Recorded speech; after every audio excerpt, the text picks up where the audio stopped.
Now, we know at this point, Trump and the Patriots, they are making their move on the central bank. They've begun the process of nationalizing the Fed. And I believe this is the first stage to their plan, because remember, it has to be a coordinated effort to take down the central bank establishment. You just can't take down the Fed, take it over, and still have the IMF, the World Bank, the Biz, the Rothschilds who are sitting on top.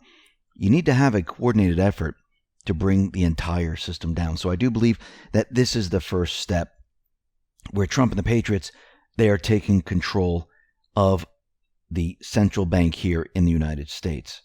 Now, does that mean they're bringing people inside of the Fed and they're throwing others out and they're taking control of it? No. What it means is they're shifting the authority, and they're trying to shift it into the Treasury.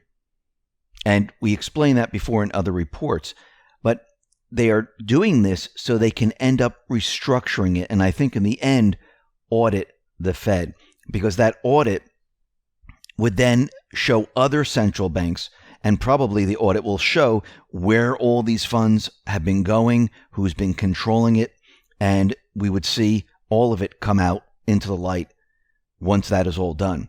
But remember, this is the beginning stages of it. And Trump, with this event, he has the ability to turn this economy, and he is doing just that. Think about it. We're in a national emergency. He signed the Defense Production Act. He has full control of the stimulus bill. He wants an infrastructure bill. And what else is he doing? Well, he also is controlling what the manufacturers are doing. He can call them back to the country. He can have them manufacture and open plants. He has the ability to start everything up once again. And I do believe this is what's happening. He's using this economic crisis to his advantage. What else can he do? He can go to Congress now and ask for just about anything. Tax cuts, deregulation. Why? To make the economy better. Think about what is happening here. Think about what ammunition he has behind him. Listen, we had this event. The economy is falling apart. Look at the markets. Look at the people. Look what's happening. This is what we need to do to bring the economy back. Now, normally, he wouldn't be able to do any of these things. He can ask for tax cuts. He can ask for write-offs. He can say, hey, you know something? Let's deregulate the automobile industry. He can do all of these things and much, much more. And Congress is going to say, you know something? We need to do this because we need to save the economy. This event allows him to do all of this. And during this event, what else do we see happening? We see the oil prices dropping. What is the dollar based on? It's based on oil. And that is continually going lower and lower. And Saudi Arabia right now, they have unleashed an oil tsunami on the world. Now, this is very interesting because Russia, they're saying they're not in talks with Saudi Arabia. Was this part of the plan to bring the oil prices way down? Actually, when you bring the oil prices way down, what happens at the gas pump? Well, the gas prices go down. If the gas prices go down, it's almost like an automatic tax cut. It puts more money into the people's pockets, right? A lot of people aren't driving to work right now. A lot of people aren't going many places right now during this event. And Trump understands that to turn this economy without hurting the people in the business now, am I saying that no one's going to get hurt? Listen, we're going through a major transition right now. We're going from a central bank establishment that is imploding, that would not be able to stay afloat for much longer, and we're moving to a new system. This was not going to be easy. Think about how large the central bank made this system. I mean, it is deep, it is far, and it is wide. It's just like the swamp. And Trump has to maneuver around this and take control of the system. And I don't think it's just him. I think he's still working with Xi Jinping, Putin, and others. I think this is a coordinated effort. But there's one phase at a time that's happening right now. And I do believe the first phase is to nationalize the Fed here in the U.S. Actually, Putin is taking control over his central bank, and he calls the shot in his country. But during this crisis, Trump has the ability to do quite a bit. Actually, he talked about cars, about deregulation. He's also talking about tax cuts.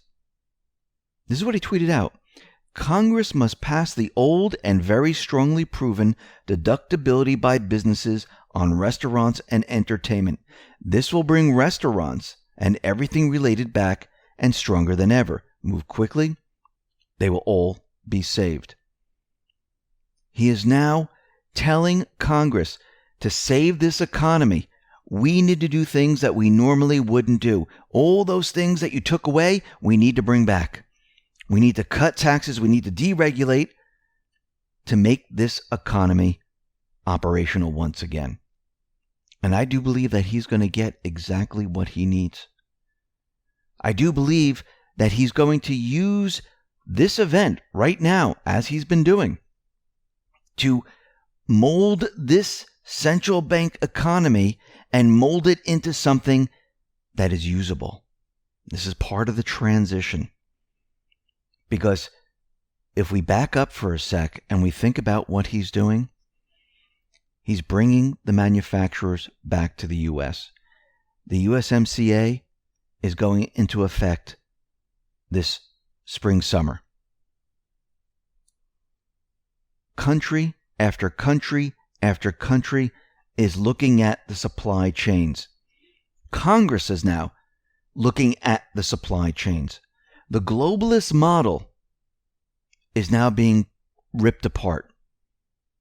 Everyone is realizing that we can't move forward with this type of model. And now, through this event, everyone is talking about it. And there are certain countries out in the EU that are looking to leave the EU, just like the UK. They're watching how this all plays out. So I do believe that as we move forward, even when the event is done, the economy will still be hurting. The economy will need to be propped up. And the only way to do this is to get rid of everything they've done in the past. Now, this is super fast. Without the event, without any of this, how would he get anything passed? Would Congress even listen? No. Would anyone ever look at the supply chains? No. Now, with this event, he has the ability to get a lot of what he wants. Is this going to help the central bankers? No, this is going to hurt the central bankers. Is this going to help globalism? No, this is going to hurt globalism. Is this going to help those individuals that were moving all the companies and businesses and manufacturers, changing the laws, putting up regulations? Is this going to help them? No, it's going to do the opposite of what they were trying to do. Where they were trying to destroy the economy by doing all this,